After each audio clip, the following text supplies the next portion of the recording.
everybody, Yankee here. Every now and then people disagree with me.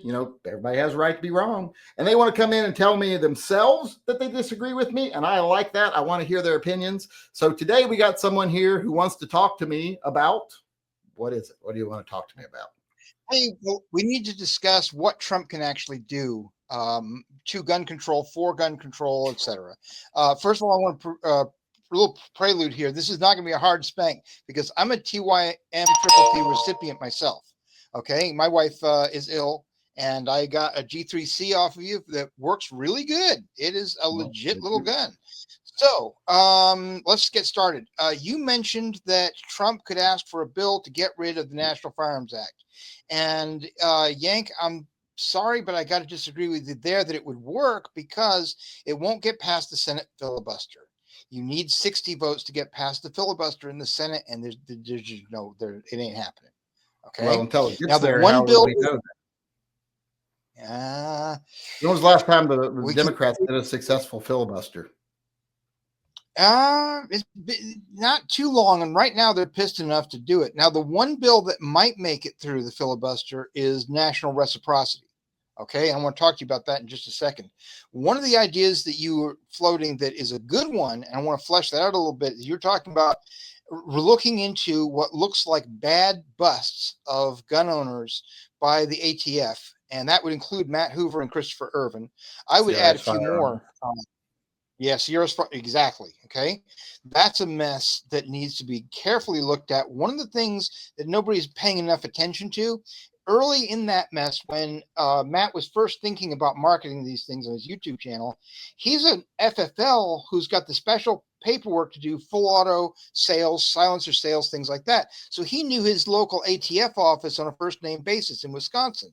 He went to them with Christopher Irwin's idea and said, "Hey, is this legal?" And they said yes. Okay. When the Florida ATF busted him, dragged him down there, he tried to go back to the Wisconsin people and say, "Hey, did I get clearance from you?" And they said, "Oh, we never heard of you." Now, according to Matt's wife, they actually went back to her after the conviction and said, "We apologize for having to, deny clearance for him, but we were told that if we backed his story, we'd get fired out of Washington." Okay, so that's a Brady violation. That's a withholding of evidence kind of problem, and that's the kind of thing that DOJ should take a close look at. Another good one of the last busts made under Biden was Mark Chopper Manley. You know about this story? This is the black guy in Maryland, is an activist who got raided at midnight, guns pointed at his kids. Big mess, but they ended up walking away with not one of his guns because every single one of them was legal. Apparently, they thought he was a convicted felon, but because it was Maryland, all the paperwork stringent requirements made it easy for him to prove, wait a minute, I'm not a convicted felon, and they walked away empty-handed. But how did they make a mistake that bad? Did they just assume because he's black, he's got to be a convicted felon? I mean, what's going on there? And well, I always assume, never scream racism when stupidity could be the answer, and I think stupidity could be the answer. It certainly could, but it looks ugly. It just bad optics. Let's just put it that way. Now, the one thing that we can push for, I think, is I need to talk to you about reciprocity. Now, you've almost certainly got a Washington State CCW. I think you do. I'm not sure. I won't ask. None of our business. But so I have let's take me as an example. I'm in Alabama. I've got an Alabama carry permit. In order to get 48 states carry legal along with DC, I would need 17 permits total. 18 with my Alabama permit. And if you look at the Broom decision at footnote 9, Thomas listed things that would be abusive. And one of the things that's abusive is excessive fees or excessive delays in the handling of the permits. Now, making me chase 20 permits for a real national carry from Guam to Massachusetts, Seattle to the U.S. Virgin Islands, it's over 20 permits. Okay. Make me chase all those permits to get national carry rights is absolutely excessive, exorbitant fees and all that Thomas said you can't do. If the US DOJ were to pay attention to that, they could tell the states, hey, you're not going to be able to make these busts of guy from Washington State carrying in New York City. You're going to bust him for not having a New York City permit. You can't do that. Okay. and maybe even force the states to come up with an interstate carry compact to match the interstate driver's license compact that allows you to drive from Washington State to New York or wherever on the East Coast, Florida, whatever, without getting busted in Kansas for not having a Kansas driver's license. That's not a federal law that allows that. It's not the full faith and credit clause. There's an interstate compact that predates World War II that forces the states to recognize each other's driver's licenses. Well, driving is a privilege. Carry is a civil right, according to the Brune decision. So we can force the states to do an interstate gun packers compact. And in that compact, they might be able to say, you need to get a permit from any state that requires training, and then you can carry nationally. Well, we could cope with that maybe. Okay. But making me chase, or you, making any of us chase 20 plus permits for national carry rights, that's madness. Yeah. And the But I USDOJ, believe I would rather see legislation that simply states if you can carry in your home state, you can carry in any state as long as you're not taking up residence there. and there's bills to that effect already in play in the House and the Senate. Okay, and that's well, they're good. not in play; But they're again, sitting dying on the vine in the House. No. I would not call it that. Okay, I would. It hasn't made it out of committee. It's early in the process. It's too early to say that they're dying, but I will say this much: there's certainly a chance they won't pass. And what I'm talking about, pushed through the USDOJ, would be a plan B. That's all I'm saying. I think that would actually be harder to get done because then they're going to have to get cooperation of like 48 attorney generals and police departments are going to weigh in on it. All this other stuff. I just don't think that would happen. I think it'd be easier to do with legislation. Until they get the carry compact built, the current structure is unconstitutional because it makes us chase 20 plus permits. So yeah, but we don't have a court decision saying that. We can get a USDOJ opinion backing the U.S. Supreme Court in Bruin because we do have the court decision. It's in Bruin. But the DOJ opinion will not alter any state laws. But it'll remove mens rea. It'll make it a lot more difficult to bust interstate travelers like truckers or whoever who get busted on this kind of stuff all the time. Make it a lot more difficult to bust us. If the U.S. DOJ has made an opinion that says Bruin mandates reciprocity through the ban on excessive fees and excessive delays, that will hold weight in the courts. It'll help. Not really. It's kind of vague, so I don't think it would. And in fact, if you get busted, let's say you get busted driving through a state, Illinois, and you're from Florida. Yeah. Well, that's not going to be a DOJ issue. It's not going to be a federal charge. It's going to be a local state issue. But the DOJ is not even going to be involved. DOJ. First of all, DOJ can comment on can absolutely make a ruling on federal civil rights. And just as one example, after Brown versus Board of Education, 1954, the U.S. DOJ sent federal troops with federal guns to enforce desegregation. Okay, the schools were segregated. But what was desegregation at that level? Had it been passed as law, it was a constitutionally enforceable law. Correct, and we've got a constitutionally carry yet. We don't have that. It's in Bruin. We don't. No, we don't. Because they left too much stuff open in Bruin. They said the things you can't do, and they said any law you have has to have legal, historical, be able to stand with historic scrutiny. Yeah. And right now, look at that leaves them open to do whatever they want to do. So here's the thing. One of the major things that Bruin did is it established carry as a civil right, even without footnote 9. Once carry is a civil right, of course you can't do excessive fees, and of course you can't do exorbitant, crazy delays on getting access to the permits. So the moment Bruin said it's a basic civil right, excessive delays and exorbitant fees are already banned right there. So no, and here's the thing. For example, the New York City permit right now costs you $1,000. Is that over or under the exorbitant line? That's iffy. But getting 20 permits total for national carry? No, that's not iffy. That's over the top of the exorbitant line. And I think any court in the country would see that. Well, they might, but they may not. Also, because we've got judges right now that are still saying things like short-barreled rifles are not covered under the Constitution.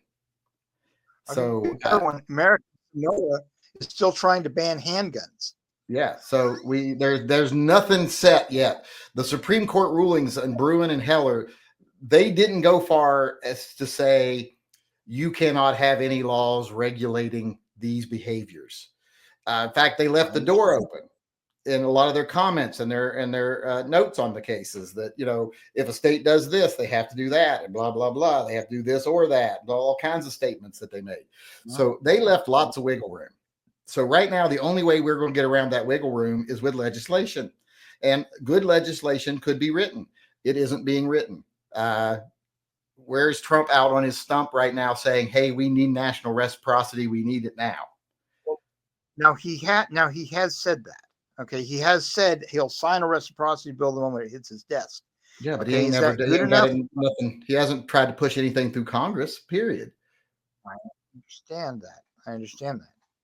But in fact, they did that little executive order that did absolutely nothing, and then expected to have their asses kissed over it, and got their asses kissed by the GOA, etc. I know. Remember, I got thrown out of the NRA in 2002 for proving that Republican sheriffs were selling gun permits under the table. So I know how bad. You know, absolutely. So my whole point about the whole thing with Trump and the things he needs to do is that he's not doing any of them. That's the thing. The things he is doing are things you would do if you don't really want to do anything and you want to make it seem like you're doing something. Because I think you know that executive order he wrote has no teeth for anything. Doesn't change anything. Well, he said elsewhere. Huh? My wife is interjecting, but here's the thing. The one thing that gives me a little tiny bit of hope here is that Trump needs a Republican to replace him in 2028, because if he doesn't have a Republican in for top cover, states like New York and Georgia are going to try and beat him up again in criminal court. He needs cover in the White House.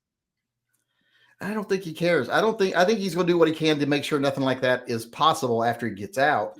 And then I don't really think he cares about who takes over after him. Plus, at that time, how old is he going to be? 80 something? Well, yeah, he's going to be ancient. Okay, Crypt Keeper level. But the thing is, he's still going to be under threat from those clowns. And he's still going to want somebody who's loyal to him to replace him, to run top cover for him. And that's still a factor, I hope. Okay. Well, yeah, but it is. That's the case. But I don't think it is a factor, because, like I said, like you and I both said, he's not keeping any of his pro-gun promises. Are the pro-gun people calling him on it? No, they're sucking up to him left and right still. They're worshiping at his fucking feet, even though he's not doing anything he promised he would do regarding the Second Amendment. And would they change their vote because of it afterwards? If you asked them, hey, is this a chance you'll vote Democrat next time? They're not going to vote Democrat. They're still kissing his ass when he's not doing anything. Yeah, well, the Democrats are out there putting David Hogg in as vice chair of the DNC. Yeah, well, they're trying to destroy their party too, so there's not a Democratic Party, or there's no Republican Party right now. There's just the Trump Populist Party and a few scattered Republicans left, and then there's the Democratic Party, which doesn't even know what it wants to be. And if it actually broke apart right now, it'd break into at least 3 different parties to try to keep everybody happy. So I don't think the parties, I don't think we can say anything about parties and make it mean anything anymore, because there's no parties anymore that actually exist as far as ideology or being accountable for anything or standing up for anything. I mean, Republicans aren't conservative.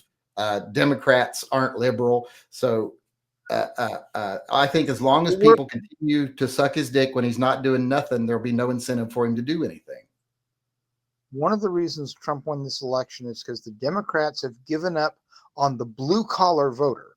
Okay. Mm-hmm. The working class union voter is not something that the Democrats are paying attention to anymore. And Trump was able to strip away just enough of a sliver of that vote by things like, getting filmed in her truck and having the head of the Teamsters speak at the RNC meeting before the election.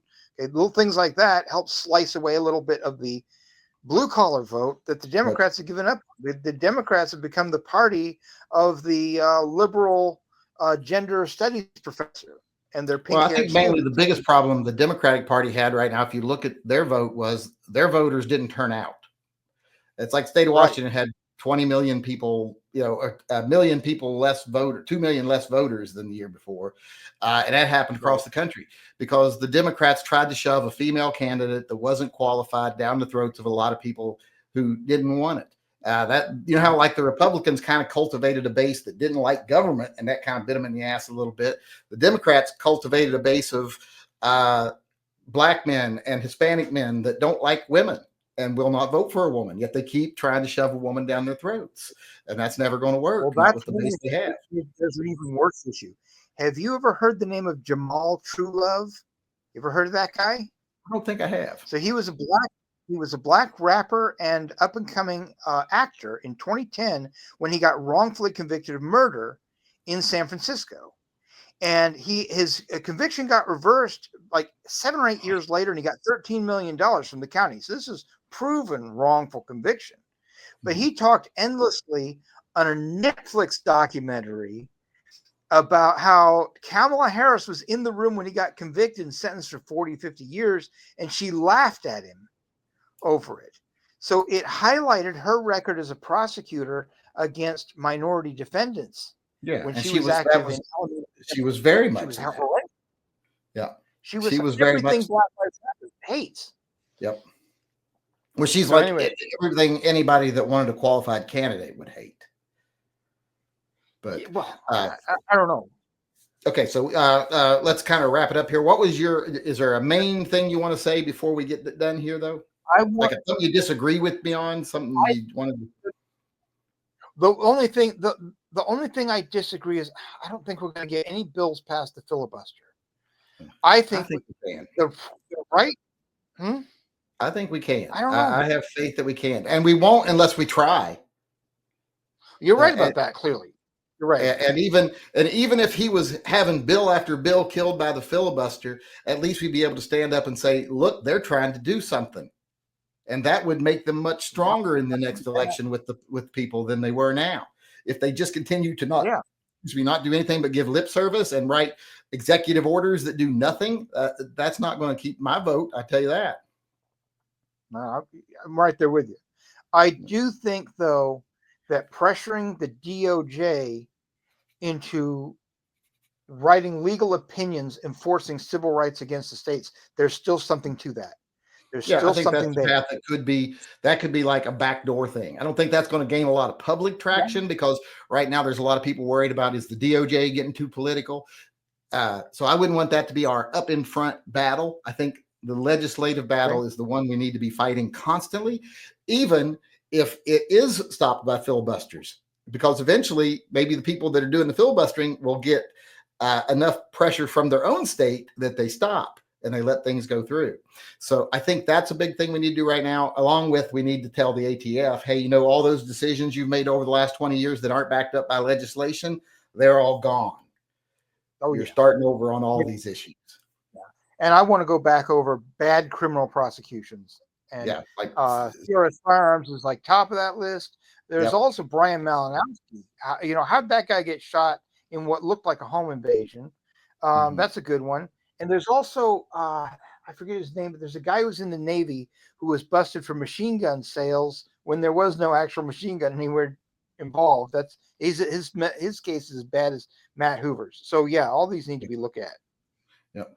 Okay. All right. Well, thanks for coming in today. I appreciate it. And I appreciate you, man. Thanks. Hope your wife is feeling better. She's doing okay. She's hanging in there. She's got one of our cats on her lap right now. It's pretty funny. Well, anyway, thanks, man. Two strays. Yep. Thank you for asking. Yep. Cool. No problem. Right. Thanks for coming. Right, I'll talk to you later. And remember, if you want to slap the Yank, feel free. Come in anytime you want. Have a conversation with me like he just did.